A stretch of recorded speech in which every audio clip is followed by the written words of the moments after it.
Welcome to Sound Values, powered in part by LSA Burger and Classic of Denton. Ladies and gentlemen, thank you for tuning in tonight on DentonRadio.com, located in the beautiful Discover Denton Welcome Center on the ever getting hotter Denton Square right now. Ladies and gentlemen, thank you for tuning in. I am here with somebody new to the program, somebody new to my ears. I'm here with Cameron Hobbs. Cameron, how you doing? How's it going? Doing good, man. Happy to have you on. Thanks for having me. It's always nice to have someone hit you up.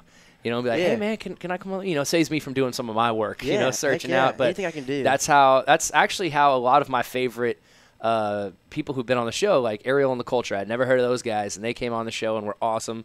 You know, Tristan hit me up, and that's how you're on the show now, is through Tristan. So, you know, I ask a lot of the same questions. Not a lot. I have a couple of questions that everybody gets asked. And so the first one that I'm going to ask you is just kind of how we start off the show, man, is what is your first musical memory? So kind of like, I'll give you an example. So mine, you know, we just kind of talked about Garth Brooks a second ago. Mine was when I saw Garth Brooks playing, like, I think it was like the Made in America tour. Yeah. And he like smashed his guitar on stage. I think I was like I was probably 4 years old.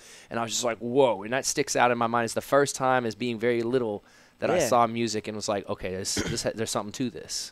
Yeah, I mean, I kind of grew up around music, and so it was kind of something that I knew was there, and so everybody from my mom to my dad, everybody was playing music around me. But then I think being young, seeing my first concert, just going out to, I mean, when the fair rolls around in Denton and your mom takes you out to that and you see these people playing, it's kind of like, whoa.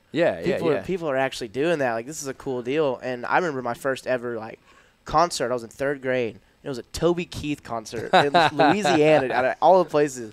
And it was like, this is cool. And how old are you? I was like 10. I'm not even talking about like 8 or 9. Yeah. And so I'm in there, I'm like, dude, that's a rough and rowdy show to go to. Yeah, it really was, and it was so worth it, dude. And it just started a spring of concerts for me, for sure. Man, I like I said, I DJ'd a wedding the other night, and one of the songs that the guy wanted to hear was Red Solo Cup by Toby Keith. That is the and like I had never heard the song, and I mean, it first starts off, and it's just like, well, then you do not have a pair of you-know-whats. Yeah, and I was just like, started cracking up. Yes, that was a song. Everybody freaked out about it. Red Solo Cup. Absolutely. You know, I was just like, you know, he's walking through the party and the whole thing. So, yeah, man, like when you said it, I was like, Toby Keith in the 3rd grade? Yes, dude, 3rd grade, Toby Keith. I remember I'm sitting there, and it's starting, it's like counting down. I'm like, oh, this is cool. Yeah. And then all of a sudden he breaks out. They do this big video, and then through the screen busts out in like this Ford truck, and he gets out of it, and this dog jumps out, and then they take the dog backstage, and he just goes and does his thing. I'm like,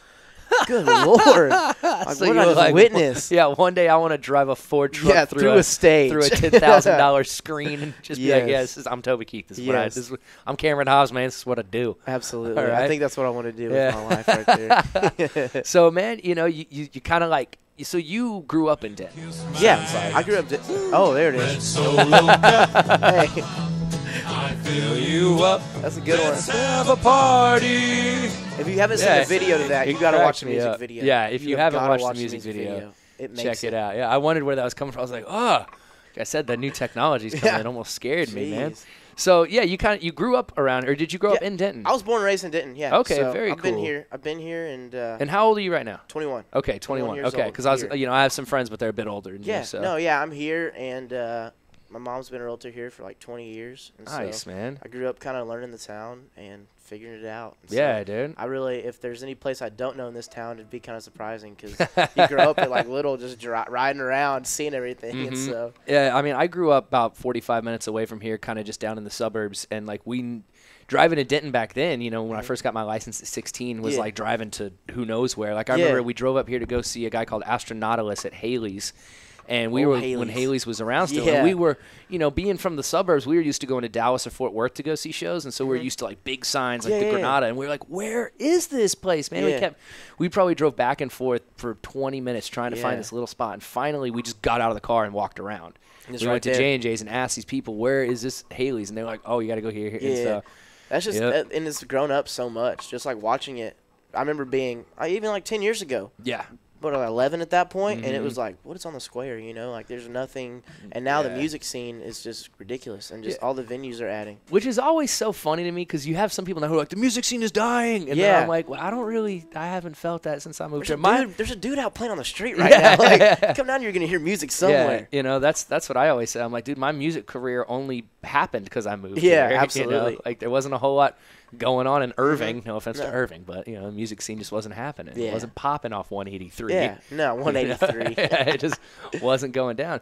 So what kind of what made you pick up the guitar, man? I know you said like music was around your house, but did your folks play music? Well, okay, so I grew up in a musical family, as in like my mom would take me around driving, listening to music anywhere from Michael Jackson to Prince to country music, and then, you know, I on my stepdad's side, I grew up with that family. They became really close to me, and so my cousin got me into music as well. Him and my other cousin, they're siblings. Okay. They always sang, and so watching them is like, oh, I could do this. Like that was like the defining moment of like, oh, I don't have to just sing choir music. I could actually pursue music I like. And so I watched them do that, and then my grandmother was a vocal teacher, and still is a vocal teacher up in Oklahoma, and so just kind of getting in and really in middle school starting to really just kind of develop that other than choir, like that country side of my voice that I've always known I wanted to do.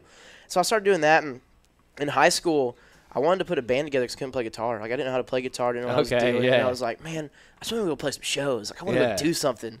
And so I tried to find people. They'd always fall through. I'd get with people like, hey, will you play guitar for me? Yeah, dude, let's rehearse this week. And then they wouldn't show up. And it was like, man. all right, cool. And then I'd see them at school on Monday. They're like, dude, my mom said I could come over or something like that. I was like, okay, I get it. And so finally, I was like 17 years old. And I was like, I'm gonna learn to play guitar. So I went over to McBride's, actually, which is right across the street. I was like, man, I don't know what I'm doing. I just sold this iPad that I don't use. I'm trying to buy a guitar. I bought a guitar and like I was like, so they say John Mayer locked himself in his room I was like that. Like, I would lock myself in my room for hours on end, just learning stuff, just trying to figure it out. And finally I picked up on it and started writing songs. Yeah, man. Yeah, I mean, I remember I was roughly around the same age. I think I was 16, and I got grounded for bad grades. Yeah. And I told this story last week, too, but I'll tell it again. And my dad had a guitar sitting in the corner, and he never played it because he had big old fat fingers from doing construction his whole life. That's his words, not mine. And so I picked it up because I was like, well, I got nothing else to do Monday through Sunday or Friday through Sunday. Now I'm grounded because I can't seem to get a good grade in this math class. Math's the worst, and too. sure, you got any other class would be okay. Math is just exactly. Everything else was fine. I get it. But then sure enough, man, like I would do the same thing, you know. I would lock my buddy had this little recorder, and I recorded an album when I was like 17 just because I could. Yeah. You know, started playing open mic nights and stuff. You just start playing. And that was the first thing that the guy from McBride's ever said, which it was the weirdest thing, but it always stuck me because it was actually asked if I could play in between each band. Oh, so I went from playing one song to playing like 7. Yeah. You know, and I was like, I'm getting more stage time than the actual competitors right now. And I ran out of songs eventually, so I just started freestyle singing about like the cop, like our school police officer, Officer Bedrick. Like that worked out real well with him. Yeah. And we had this like and so I just started making up songs, you know. I'd ask people in the crowd, and so it worked out pretty good. So yeah, man, you start when you're 7, which is kind of late. It's because I was singing, I was singing my whole life, and I grew up doing choir stuff and everything, so I was always singing, but guitar-wise, I didn't know anything. I took guitar lessons in 3rd grade, and my mom signed me up, and it was like they would teach me to do little things. Like, little things. I got bored and burnt out, and I didn't want to play guitar. I just wanted to sing. And then once I figured out, I could actually play guitar not like that. Like, I can figure up stuff out on my own. I did it, and it's been the best decision I made because it was like, man, I can actually do this. Like, this is what I want to do. Cool, man. So when you're kind of like applying like the guitar with the singing, what do you? Because something that I've always found fascinating is people who write music, and who play it and sing it all themselves and all that stuff. Is that I think there's this hidden. There's something that people don't think about a lot is that the tone of the guitar has to match the tone of the voice. Absolutely.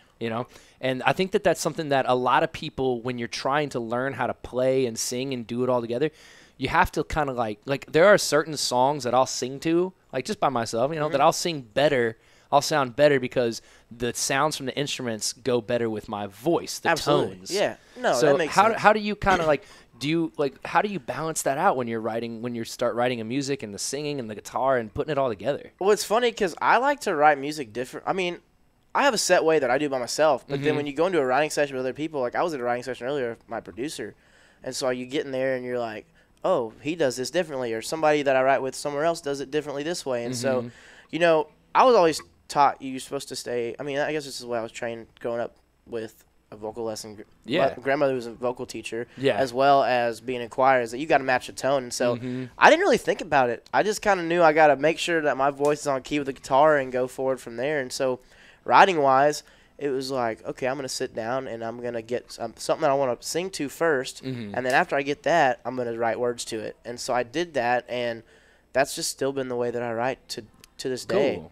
Right on, man. So what kind of what inspires you to write? Because some people, they'll have real life experiences. Some people kind of write stories. Some people combine the two. Some it's very abstract. Well, it's different every time for me as well. So I could be riding down the road and think of an idea. That's how my current single I have now got caught about. I actually called my guitarist at midnight. I was driving down the road, and I was like, I know he's awake. So I called him. I was like, hey, man, I got this idea for this song. I want you to just remember it just in case I forget it, and I don't want to text and drive. So he was like, all right, dude. Yeah, good idea.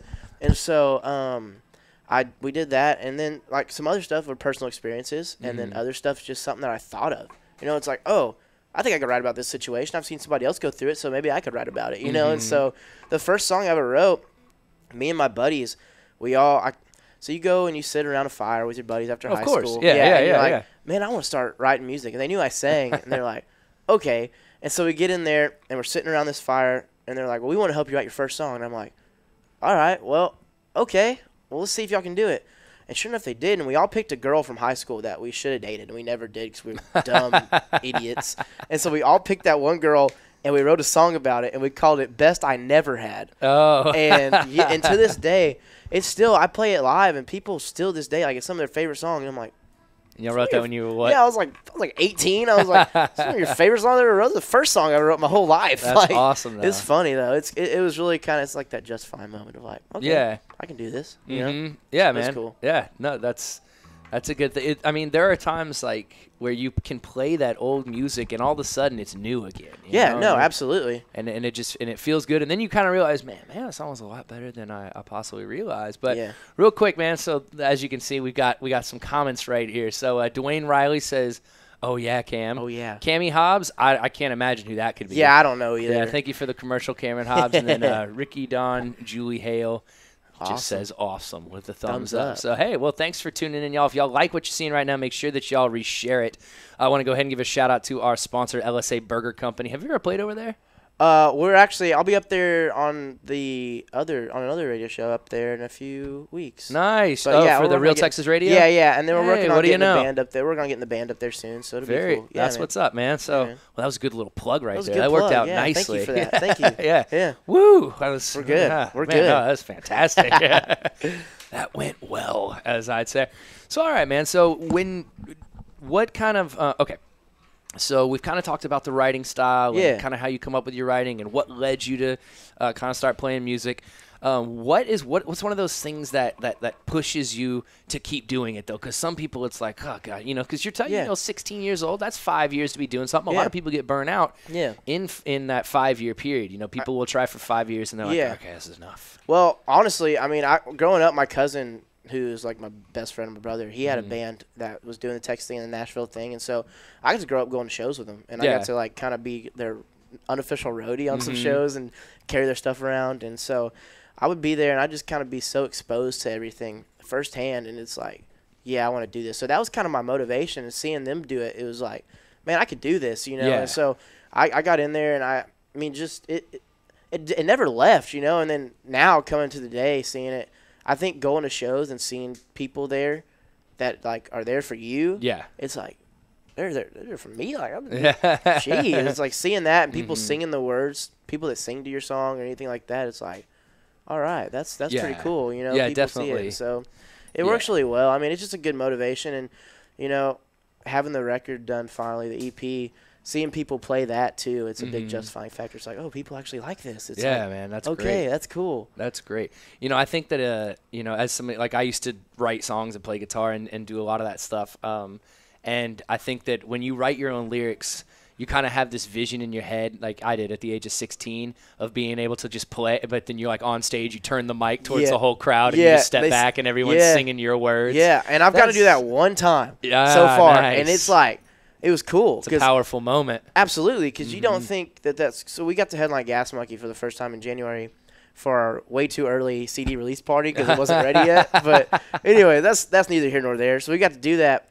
And I'm there, and all these people were there for us. I mean, we were the headliners. People were pushed to the stage, and you go out there, and you're like, all right, well, let's see if they know this one. So you stamp away, and they sang it, and it was like, I wrote that. Like, that was me. That was so cool. Yeah, and dude, so, that's got to be something else, man. It's crazy. It was. It's one of those moments you like don't forget. Yeah. You ever forget, and like it never leaves your mind. So it's really cool. It's a cool deal. Yeah, no doubt, man. And so you're playing these shows, man, and you're having these fun, and you've put out a record.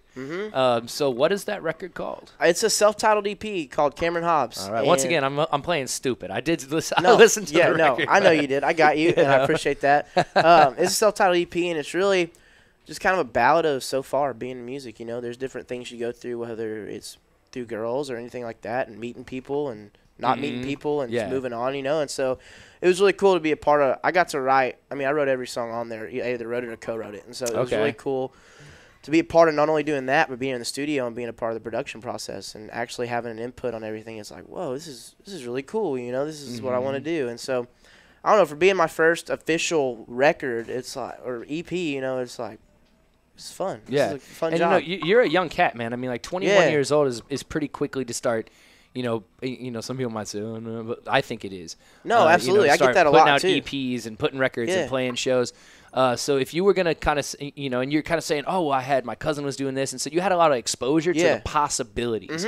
You saw firsthand, like, this is possible. I can do this. So what would you recommend, like, to somebody else? Somebody, let's say there's a 13-year-old kid out there right now, 15-year-old kid. What is the knowledge that you would bestow upon them, or the encouragement you would give them? Just keep doing it, because I feel like dreams don't come true unless you actually go after them. A dream is just a dream until you start chasing it. That's how I've been taught, at least, and that's my motto on everything, And so I feel like if they're there, and they're already thinking about it, you're already halfway there. And so go with it, work your butt off every day, and it really pays. I mean, it'll pay off. Hard work always pays off. Yeah, I tell people, because I'll have, some kids will ask me, like, man, how'd you do this, this, or this, or this, or this? And I was like, all I did was keep trying. Yeah. And so what happened was, even though if somebody was better than me, they stopped trying, and I kept trying. And the fact that I kept trying is what I'll tell them. Like, if you just keep trying, eventually the other people are going to drop off, and you're going to – so let's say you're number 5. If you keep trying, eventually you're going to work your way up to that number 1 spot. I kind of have the do it mentality. I'm going to do it. I'm not going to try it. I'm going to and then even at that's what I said. My dad always does that. It's, you're trying, ain't doing. Yeah. And then I'm like, well, there really isn't even such a word as try. Yeah. No. It's like you're either going to do it or you're not going to do it. That whole Yoda thing, do or do not. There is no try. I was thinking that that little just green dude gets me every time. Every time. But it's real, man. I know. It's like this philosophical concept, Absolutely. But it really is like, and that's what I'll say is, like, you just do it. You keep working, keep trying. One thing, I'll go watch, like, interviews with guys who, like, I see how they work their business and their music and how they've expanded as they've gotten older, and I'll kind of go watch interviews with them and see what do they have to say, and then that kind of it helps. Like, if their set of values and the way that they see the music business and all that, if I kind of hear what I'm thinking resonate from them, I'm like, okay, cool. I'm on a decent path. I was nervous to start because I was 18 when I started writing songs, but I didn't start playing shows till I was 19. I didn't. Okay. I waited. And a year later. Even then, people were like, "You're still really young." And I'm like, "Well, yeah. I mean, I'm just out of high school. I get like back then. You're like, "Oh no, I'm not. Yeah. I'm old." But like then you're like, "Oh, well, I'm pretty young still." Yeah. And so I don't know. It's one of those things that I was so nervous because it wasn't a fact of me being nervous to play. It was a fact of me being nervous of, like, can I actually do this? You know what I mean? And so then once I did one led to 2, and then 2 led to 3, and it's a downhill snowball effect from there. You just keep playing and meeting people. And it's a great area to be, from Denton to Fort Worth. There's so many. I mean, people don't realize it's such a good area. Yeah. To do this. And I love how you mentioned meeting people. I can't tell you how important that is. Oh, man. I've told a lot of kids, it doesn't matter how good your music is, man. If you don't go outside, first off, no one's ever going to hear it. And Jay can say this too. if you want to play somewhere, go there. Yeah. You know, go play there. I do some booking for some smaller event stuff that I run, and I'll have guys come up. They're like, oh, hey, I have a friend who he spins, he mixes, he makes beats, and the only thing I ask is that they come out and meet me. Yeah. That's all I ask. Come out to the scene. Because I know if you're a musician, you're hitting me up, you're already supporting the scene. I rolled over my mic cord. Oh, there you go. I was like, my head's getting tight, getting pulled here. You know? Yeah, so, I mean, that's the biggest thing, because I remember there were some venues that I went and just talked to in person, and there's some. I mean, you can get told no every now and then. It happens, but I think that's what no is. Exactly, it's next. And so, first place I ever played a show at was Fuzzy's Taco Shop in Denton. You know, like right down off 35. Okay, so yeah. It was funny. So, there's like a Chili's over there and stuff. Yeah, there's a Chili's, a Fuzzy's, and people. It was cool because people are there and they're just wanting to enjoy their time eating tacos and hearing music, and so it was kind of fun to be exposed to that. And yeah, so, man. That's I don't know. It's cool. It was cool, and so I think this is a cool area, and you got to go out and meet people. Unless it's somebody you want to write with, you know, that helps, or you can meet somebody that helps book. You know, there's not a bad connection. I don't feel like. Yeah, well, a great example is like you messaged me, you know, and that's so you know, like I've told a lot of people, man, the power of the email. Oh, the power of the email. That makes my job. That's you send the email and you never know what happens. Yeah, exactly. You know, the power of the email, man. Yeah. You never know. Like that's how I got to play up at WinStar 2 weeks ago. Email. Yep. Yeah. So that was amazing. But man, I know you put out this new record. So do you have a song for us tonight? Something I do. I have awesome. two. So yeah, I know. We're gonna hear both of them. We're gonna hear both of them. Yeah. All right, yeah. well, so what's this first one? I'm gonna start out slow and we'll end fast. Actually. Okay. And so this first one is a heartbreak song. Okay. Actually, that I wrote. You kind of have history with somebody for so long, and then when it doesn't work out, you're like, oh, what happened? And then you realize you're young. But then they move on. You're at that awkward stage to where you're like, oh, they have somebody new, and you don't. And so you're like, well, we can either go find somebody new, or we can sit here and write about it, and we're just going to sit here and write about it. So I wrote this song called Somebody New, and it's on the EP.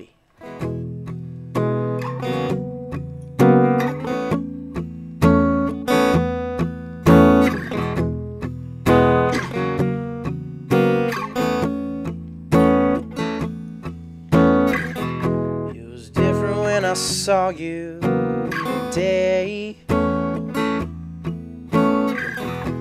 It's been 10 months since you walked away. Well, ever since you left me, I've been drinking. But I bet you can't tell by the looks of things. Why'd you have to run away? I just wanted you to stay. I didn't know what to do. I needed you.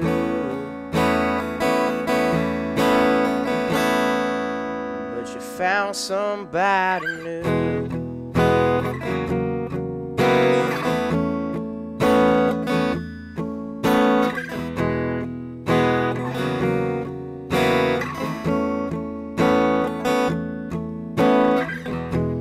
All the things you left are in the trash. Well, that's all I know to do. I walked in this bar tonight, and I found another you. Why'd you have to run away? I just wanted you to stay. I didn't know what to do. I needed you. But I found somebody new.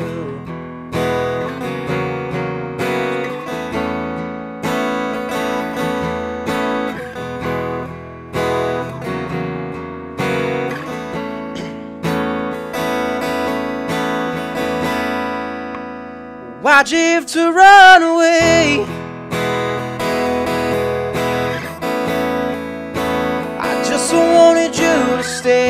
hey. I didn't know what to do. Needed you,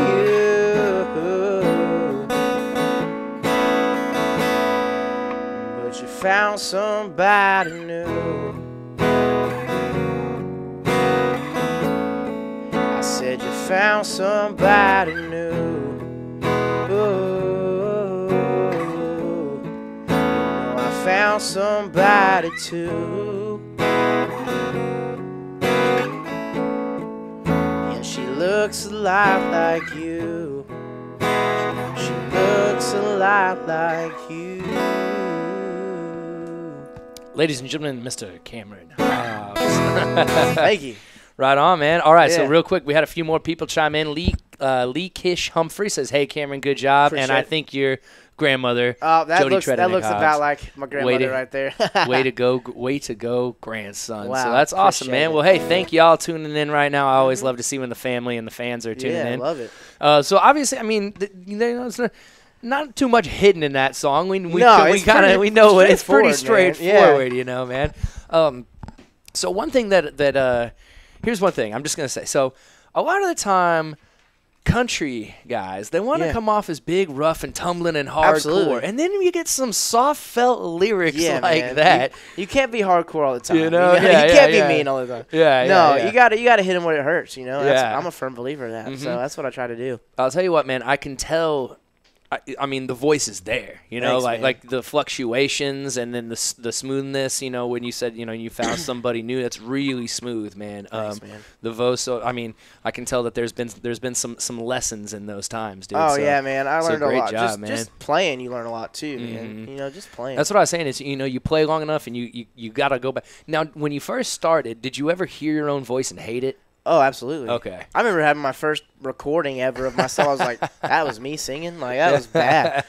And then just people, I mean, I hear myself and I would correct myself. I would try to correct myself and learn from my mistakes and try to fix myself. So, I don't know. I'd go back and review the film, as they say in football. And so my mom would record something and I'd be like, send me that video. And I'd watch it and I'd be like, that's what I need to do there. And I've done that up. Even a few months ago, I caught myself doing. I was like, "Oh, I was slipping right there. I need to get it back together, man." So, I don't know. I mean, okay. So what's also cool, man, is like, is that I think when we listen to music, sometimes we forget that these songs are about real people. Like I'm saying, absolutely. sometimes they're made up, but a lot of our experiences get written about in song, and so. Now here's my question: has that person ever heard that song? They have. They have heard that song. They have, and they know it. Yeah. And we don't talk about it. We don't talk Well, about you it. know, or to them, we don't. We can talk about it, but like we Yeah, don't no, talk about it. I know what you're saying. Yeah. It was awkward because so this is this is a funny backstory. Why not? So she like this is okay. Hopefully she'll watch this. But anyway, she came to one of our shows, Yeah. and I don't think she had heard it or knew it was about her. So I'm sitting there telling the story, and then I forgot that like she was there, and like you don't ever say their name. Yeah. And she's like, "Oh, oops, like that's my bad." And I'm like sitting there about to play this song. I start playing it. I look over, and I'm like, "Oh, that's who's here right now. That's my bad." But yeah, I mean, we're all good. We're all friends now, so it's cool. Man, you're getting blown up in the comments saying, Cameron Corin, love you, Cameron Hobbs, great job. Lee Kish Humphrey, Aunt Brat is here too. So proud of you, Cam. Appreciate it. I'm loving this, man. You know, sometimes the comment section is Comments are just great. dead. Yeah. But they're killing, and they're all really positive ones Yeah, too. it's It's not cool. like It's the not- YouTube where you just get really negative stuff. They man. grill people on there. I That's don't what even scares like. I me. just like to turn off the comments. Dude, I just did like, Periscope one time. I got roasted on Periscope. I never did Periscope again. It was bad. Yeah, man. Yeah. Now, do you ever, like I was saying, you know, that person's there. You know, do you ever feel playing music like that, you know, that is very heartfelt and is open? Like I said, there's nothing disguising, you know, there's not a lot of metaphors going on. Do you ever feel kind of exposed on stage when Absolutely. you're playing that? No, you absolutely do. And heck, when I was recording that song, it's funny because my producer, Bob Park, really cool dude, and we're sitting there and he's like, we're going to sing this song. And we were singing it and it was just lights on and everything. He's like, you're not hitting it like I feel like the song's supposed to be hit. So he's like, hold on. He gets up real quick. He goes and turns on this lamp, turns off all the lights in the studio, all of them. And we're just sitting there. It's just this lamp. It's like sad. And I'm like, oh. So he's like, now I want you to picture that person. And it's like, come on, man. Like, he's like, yes, picture that person, picture the situation, why you wrote it, and do it. And I'm like, all right. And so I get on there, and we starts playing the song, and I'm like, oh, man, don't cry. But no, I get in there, and I start playing, and I start playing it and start singing it, and I was really happy with the way it turned out. Cause nice, it's like, I felt that, you know. It's, I mean, he's like a director. Yeah, no, he's got to paint the He's just picture. like, okay, let's get you in the right, you know, like, you know, no more. I need more. And that's the thing. One of the coolest quotes I've heard is Keith Urban said, when you start an album, it's like an empty canvas, and you're the artist, and you're painting on it. Oh, yeah. And so I felt like he really wanted to put more effects on the picture there, and he did. I mean, the right colors. Yeah, you know, the right colors, everything. You know, that's one thing that I've always loved about music. You know, any art in general, you know, is because it's nothing. There's nothing there. Oh, yeah. You know, it's just, and then all of a sudden, somebody has an idea, which where does that come from? This, like, esoteric, invisible world of creativity that exists. You know, and then all of a sudden, boom, this expression of self is there. Yeah. And you know, I think you get into some realms of pop music where you're like, okay, no, this is no not. way that's somebody. Like, yeah, like I don't. There's no emotion in the song, but that's. I mean, music, you know, is emotion. Absolutely. I remember we used to always get. You know, I was an emo kid in high school, and they'd be like, "Oh, you like that emo music?" And I was like, "Dude, all music's emotional. Pavarotti was emotional. I grew up listening to some of that stuff too, man. Frank Sinatra, emotional. Oh yeah, I mean, I had a middle school phase where I was listening to like old school Fall Out Boy, not the new Fall Out, like old school Fall Out Boy. Their first records. I like the Avenged Sevenfold in middle school. Because we're 10 years apart, if you can believe it. Yeah. I'll be Are we 30. really? I'll be 31 on Tuesday. No way. Yeah. Dang. Yeah, I'll be 31 on Tuesday, man. I'm telling you, the music industry, it keeps you young. Look at Mick Jagger. It does. Look at him. All right, that guy's still killing it, dude. Is. Still he really killing it. Is. Like 72, 73 years old, still playing shows. Like I want to do that. Yeah. What? Cigarettes and whiskey, though. Yeah. Like, that's what kept him going. And then we got Kyle Maston right here. Cameron's a stud. Of course, Thanks, mom's got to hop there. in and say what's up. Dylan Reese McConnell, my dude, Cam. So you got a lot of people popping in saying what's up, dude. That's great to see. That's great to see. So how long does the recording process for this? And how many songs are on the? This is 5, and it took a long time. I mean, but it wasn't on purpose or anything. We didn't want to waste or go too fast and not have something that we were both proud of, me and him, you know. And so we took our time. We started in October. We started pre-production the end of September, and throughout the summer we were like bouncing back ideas. And so we started pre-production about the beginning of October, and then end of October we started tracking songs and going through doing vocals. And then October turned into New Year's. We put backgrounds on it. My cousin actually sang backgrounds on it. And then going into January, he's like, "Yeah, it's not gonna be done." I was like, "Well, we'll just have an early CD release party then." Yeah. And so did that. It was a huge success, and people pre-ordered it there, which was great. And then actually put it out a few weeks ago in May, and here we are. It was about an 8-month process. Nice, man. 7 to 8 months, but I wouldn't do it anything differently because I'm really proud of the way it came out. I think it really explains. Like somebody knew the way it is on there. If you listen to it, it's really just atmospherical. It makes you feel like you've been there. It's crazy. It's just my mom's like, it sounds like a movie song to me. Yeah, like, that's how that song. I agree with her. That's how Higher Ground, Cody West. That's how that track consumed me into the song. Yeah, it's my dude. You know, that's what I was saying. And I remember, you know, he would come and play at LSA. You know, he'd do the open mic nights, and he had a few nights where he played himself. And I remember I didn't pay a lot, and then he played that song. And for some of that, that's such a catchy thing, dude. You look at music and you get there's different runs that are like Sweet Home Alabama. You know the song. You know, there's runs that they stick with you. Like even if it's not even voice, you remember that stuff. When that stuff happens, you're like, I know that song. You know what I mean? And so like Eagles, Hotel California, you're like, oh. I know what this song is. Yeah, so you said the release party was successful. Very successful. What do you feel made it successful? I've got some really cool fans, number one, that are great and show up. That's nice. We had great, they showed up, so that was great. I feel like really just Gas Monkey really helped us out. They did a great job advertising it, and actually my new manager, Katie, used to be with Gas Monkey, and she, for some reason, she'll tell me this too. She's like, I don't know why. She's like, but for some reason, I was cursed with the gift of targeting audiences on social media and advertising. And I was like, okay. So she got a lot of people there for that, and we did a lot of advertising for it, and a lot of people came in. Like some of my band's family from out of town came in and flew in and drove in, and it was just a really – I mean, you have everybody there that you know, Mm-hmm. and then people there that you don't know that know you, and it's like, wow, it's like that's when you know. It was one of those things where, you know, because you could think every day, you're like, did I make the right move today? Like, is this something I should have done? Like, is this really something I should have done? That show really was like, man, this was fun. This is what I should be doing. I had a similar experience. And when did you say the album was released again? Or when May this 11th. EP? Yeah. Okay. So like you said, 8 months. So I had a release party like in March, and I remember like, you know, sitting there and mastering the tracks and putting it all together and doing all that and the EQing and everything, and you're like, oh my gosh.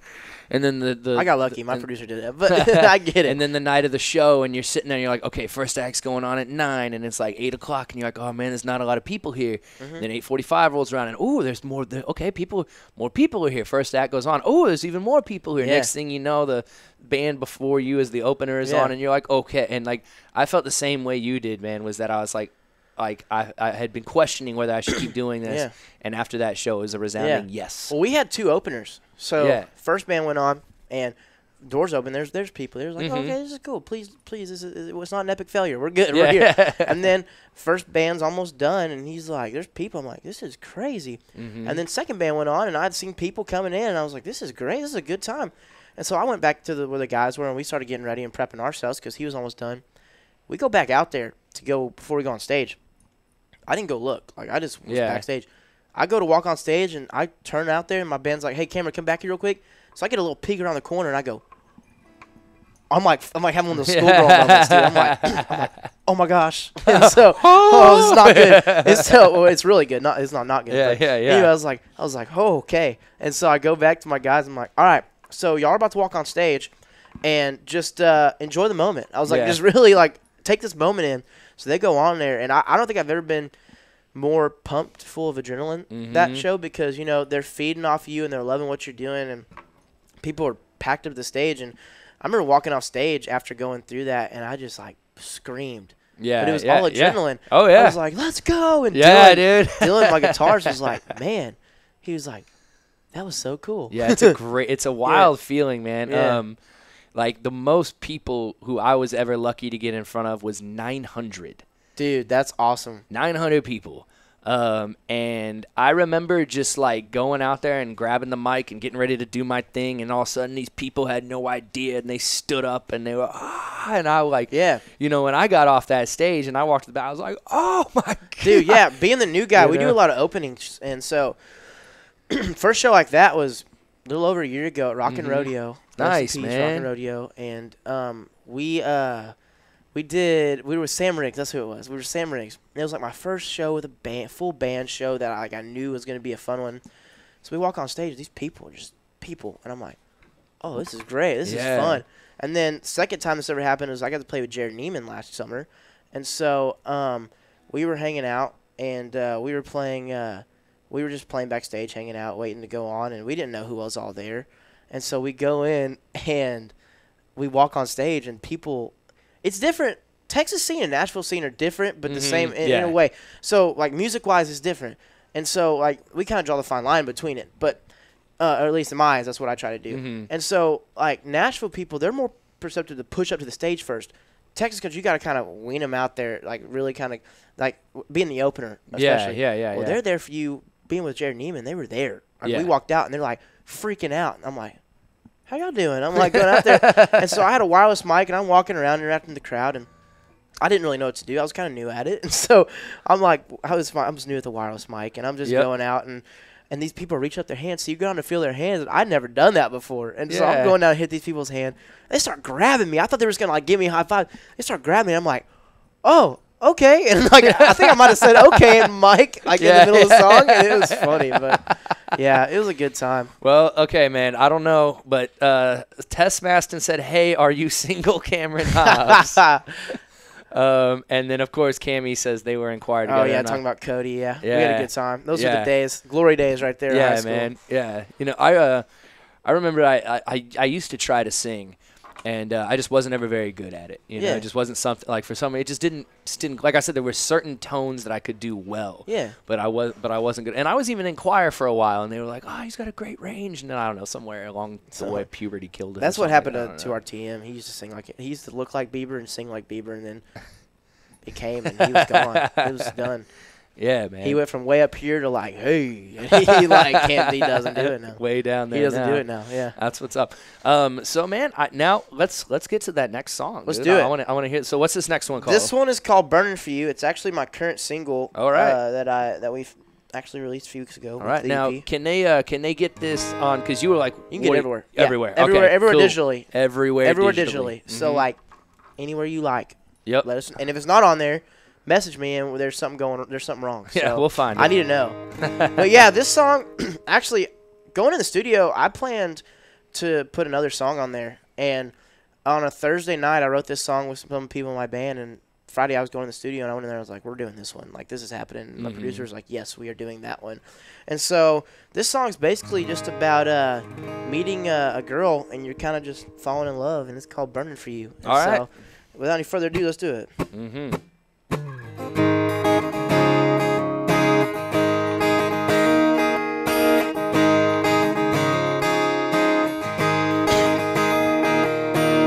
When I met you for the first time, it was late last summer.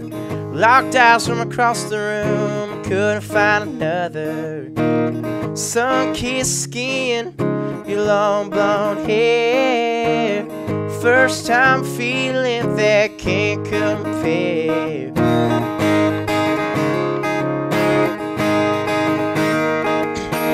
Well, party went on till the end of the night. We danced to the last song, then we said goodbye. I think about her and I'm back in that place. This fire can't fade out, I need her to stay. But I want you to know, baby, you can go. If you could see the part of me, girl, the flame that is burning down beneath. Don't know where I'm going, but I know where I've been. I'm counting down the miles till I see you again. Stuck in the middle, trying to find the truth. I just know that I'm burning for you.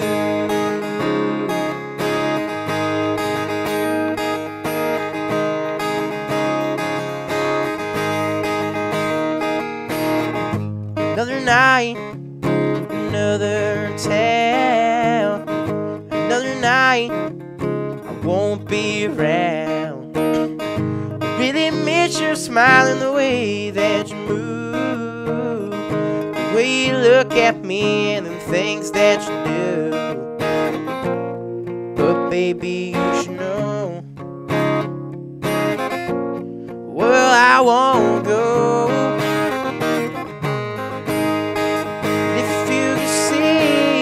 Part of me, girl,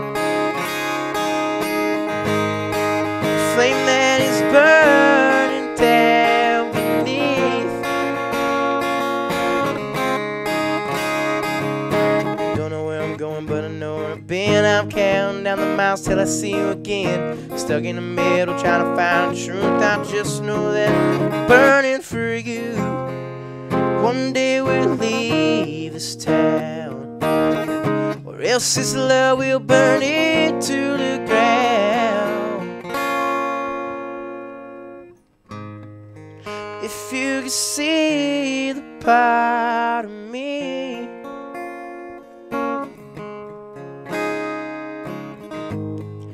flame that is burning down beneath. Oh yeah. And if you could see the part of me, oh, if you could see the part of me, flame that is burning down beneath. Oh been. I'm counting down the miles till I see you again. Stuck in the middle trying to find the truth. I just know that I'm burning for you. Don't know where I'm going, but I know where I've been. I'm counting down the miles till I see you again. Stuck in the middle trying to find the truth. I just know that I'm burning for you.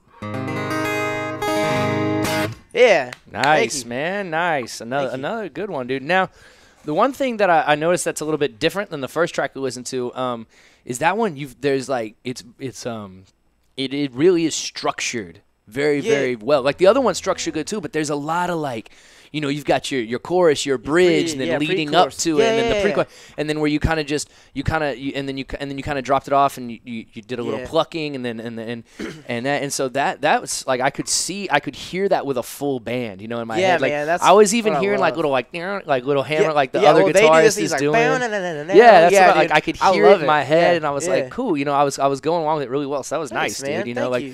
A lot. Sometimes, like when you take a song that's with a full band and goes to acoustic, it loses a lot of that. I guess the song structure. Yeah, is what the I'm flair, looking and you know something that was pitched to me is dynamics. That's the biggest thing that's been preached to me, especially by my producer, and so my band and me as well. We really work on dynamics, and that's something that I worked a lot with, and that's especially this is the most recent song I've written is "Burning for You," and or finished writing. You know, you start writing a bunch of stuff. It's all about finishing them. And so, you know, I really liked doing that and making it something that was so structured because it felt right. You know, it was something that you just get when you've been writing for a little bit, you start developing a feel. And that's, I mean, in my eyes, I started developing a feel of how a song's supposed to be structured and stuff like that. And so it really, and having guys around you to co-write it too is like, it helps with that, you know, and so kind of keeps it. So how many songs do you write? How many songs did you write? And then you know 5 songs made it, but out of how many tracks? Well, I'm still writing my full length, and so we have enough to keep us going for our full sets, you know, songs. And I play those in my live show with my band, and even acoustic shows I do, and we're really full band heavy now. I mean, we play a lot of full band shows. We've been blessed to be able to do that, and so you know it's cool. And so I have, oh man, there's no telling. I probably have more songs that I've started than I've finished. Oh, absolutely. And so there's no telling the number right now. And so that's my goal this summer is now that I'm done with the record and that stress is behind me, I can focus on writing. I had a writing session today, really great writing session. Had a writing session a few weeks ago, really great writing session. And so we're pumping out new songs and working on them every day, you know. Yeah, I'm in that spot right now where I'm like, okay, man, I got like 25 tracks. I need to start slimming them down, picking the good from the bad. Oh, yeah, and so picking those, it was kind of hard to get into because it was like, man, I need to figure out which ones I want to do and which ones I don't want to do. And so I took a lot of people's advice. I would plan for them.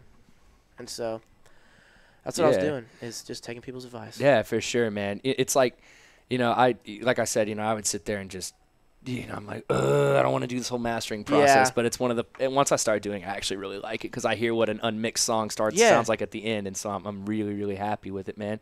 So, dude, is there anybody that you want to give a shout out to before we call it a night tonight? Shout out to my mom because if I don't, I won't be able to. I live at home because I'm balling on a budget. Mom, balling, it's bobbing. No, balling on a budget. Shout out to my band, Dylan, Kyle, Garrett, Houston. All my family, friends, everybody, thank you guys for tuning in. All our fans, check out the record, and I appreciate everything, man. Yeah, and where can we catch you next time? Where's the next show? So next weekend, we're down at Landmark, headlining for the first time in Fort Worth with a full band. It's a free show. Starts at 8 p.m. down in Fort Worth off West 7th. And you can find all our shows at www.cameronhobbsmusic.com. And we're also on all social media platforms, or I'm also on all social media platforms. Man. So. Right on. Ladies and gentlemen, Mr. Cameron Hobbs so tonight on Sound Values. Appreciate you being out here, man. Me, man. Oh, it was awesome. Once again, I want to give a shout-out to our sponsor, LSA Burger Company, for keeping the show on the air. This guy will be up there soon on Real Texas Radio.